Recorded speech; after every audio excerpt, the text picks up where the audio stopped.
But our children and our conscience will never forgive us. But blame is still the chief currency in much of the debate surrounding fire management and land management. A battle is brewing between Blue Mountains Council and the Rural Fire Service over last November's bushfires. Volunteers have been accused of unnecessarily destroying precious forest through excessive backburning, a claim they angrily deny.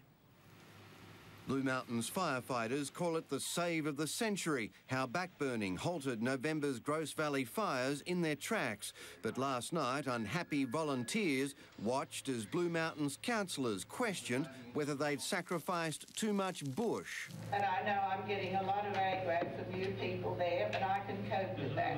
The council's call for a public inquiry into the fire's management sparked a walkout. Shame on you! It's just completely unnecessary, and I think a big slap in the face for the volunteers. No lives or houses were lost in November, thanks largely to extensive backburning along the Bells line of road. But some residents and green groups say the operation appeared excessive, damaged blue gum forests, and they want a rethink.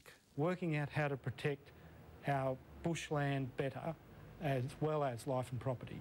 The fire service says less than a third of bushland in the valley was lost in the emergency. If we didn't care at all about the environment, we would have burnt the whole thing. We didn't.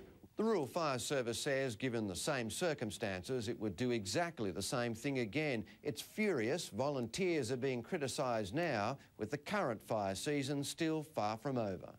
The state government says the handling of the fire has already been reviewed and found to be a major success. Chris Marr, 7 News.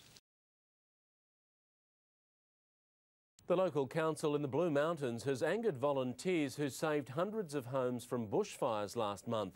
Last night, the council voted to hold a review of the operation. Some members angry that too much forest was lost to backburning. Weeks after the fire that scorched thousands of hectares in the Gross Valley, a flare-up. But this time, ground zero was the Blue Mountains Council meeting last night. Shame on you! A Rural Fire Service volunteer lashes out after the council voted to hold an inquiry into how the fireys did their job. The concern of councillors, the RFS was too heavy-handed with backburning. I have to say that people are profoundly distressed at what has happened to the blue gum forest. The fact is that if we didn't do the backburning and that fire got out and destroyed properties, I wonder if those same people would be still having the same stance.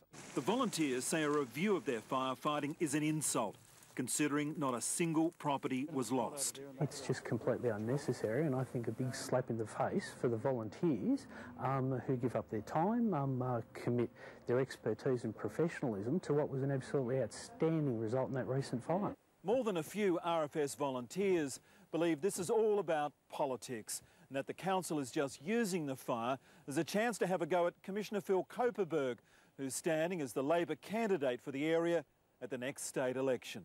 There's that possibility. I would like to think that people are above that, but you never know. Mark Burrows, National 9 News.